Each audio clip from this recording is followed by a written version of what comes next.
get started with All-Star pitcher Seth Lugo, who has the first question. We will start up here. Hey, Seth, just your emotions coming in, knowing that you're going to be on the hill for Game 2 coming into the playoffs. I know a lot of folks don't get that opportunity, but to pitch in the postseason, what's that mean to you? Yeah, it's really exciting. Should be a lot of fun. Something I've looked forward to for a long time. So happy to be here. Other questions? Go right here. Seth, when you signed here, you talked about playing with Bobby. I wonder, now that you have a full season with him, just your impressions of what he's been able to do on the field, off the field, all that, now that you've gotten to know him. I mean, he's an incredible athlete, really, really good person. What he's done on the field is, it's pretty amazing to see him do that all season long. It's been special to watch. Stay right there. Seth, what has been the biggest growth for you as you've come to the Royals and made this jump as a starter? I feel like as far as the way I pitch, I go about my business the same way I have for, years now. But, to consistently pitch deep and pitch as many innings as I did this year was pretty nice for me. Third row, Seth. As far as the Orioles, only one start against them, and it was a while ago. But what do you take from that outing into tomorrow?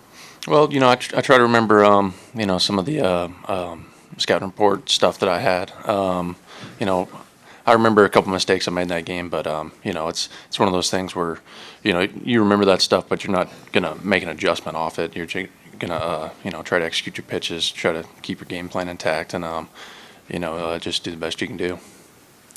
Gabe on the left center aisle. Hey, Seth. A couple of magic numbers for you this year. 33 starts, 206 innings. I guess how much do you appreciate the Royals getting you to that point and putting faith in you and you responding by putting up the year that you did? I mean, all the gratitude from the organization. I know that to throw as many innings as I did, you have to execute, but you also have to have you have to get given the opportunity, and that's what they did for me. So, extremely grateful. Third row on the left side. Hey, Seth, with the news coming out that Vinny's added to the roster, just what does he bring to the clubhouse that's been missing since his injury? Well, his approach in the box it's incredible. It's I faced him last year. It's not a guy I like to face, but with his the way his mind works and the way he communicates to the rest of the team, I think everyone else around him benefits from as far as hitters go, and it's pretty incredible that he's back. But I'm really happy for it. We'll stay in the row, Seth. Hi, Seth. Talking about looking at the performance back in April and some of your notes from then, but how much of your approach to tomorrow will be dictated by what you see from the Orioles lineup or the Orioles hitters today? Are you kind of watching this game with sort of a scouting eye?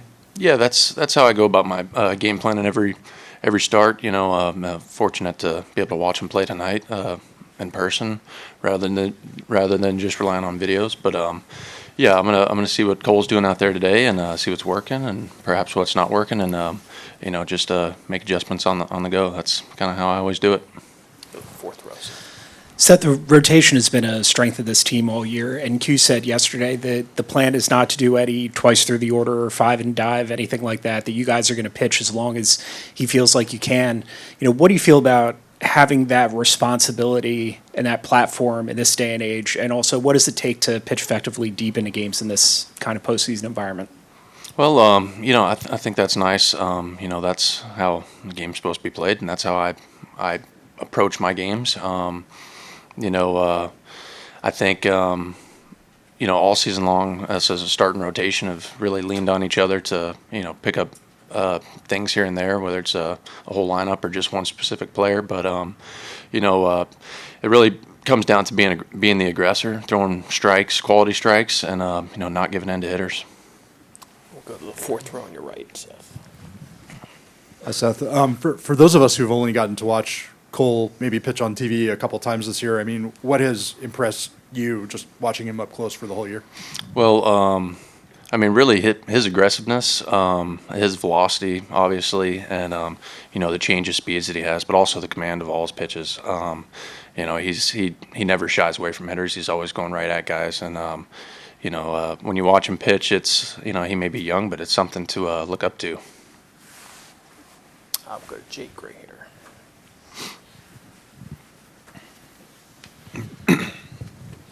Having a veteran catcher like Salvador Perez, someone who's been here and done that and has seen quite a bit, how much have you leaned on someone, with that level of experience? I know you've been around the big leagues for a while now, but to have a catcher with that level of experience. Well, as far as leading the whole team, that's kind of big time for us. We need his energy every day. But, when we're going through a game plan, I rely on him, pick his brain, what pitches he thinks would work. But we kind of bounce ideas off each other, so it's a mutual conversation. But, everything he does, it's pretty impressive. All the accolades and everything that he's put together, he's obviously worthy of. I'll go to Peter on your right, Seth. Seth, when you faced the Orioles first month of the season, they were coming off a 101-win season, and they were hot the first 2 months of this season. They haven't been quite that hot since, obviously, and a lot of teams haven't been. What is your perception right now from watching film and stuff of their offensive lineup? I know they got some good hitters. I obviously, faced them early in the season, but we watched their game, was that Thursday night or Friday night? So, got to see their hitters a couple times through the lineup watching that game. But, they're professional hitters with professional approaches, and, it's something you got to respect and you got to adjust for. Other questions for Seth?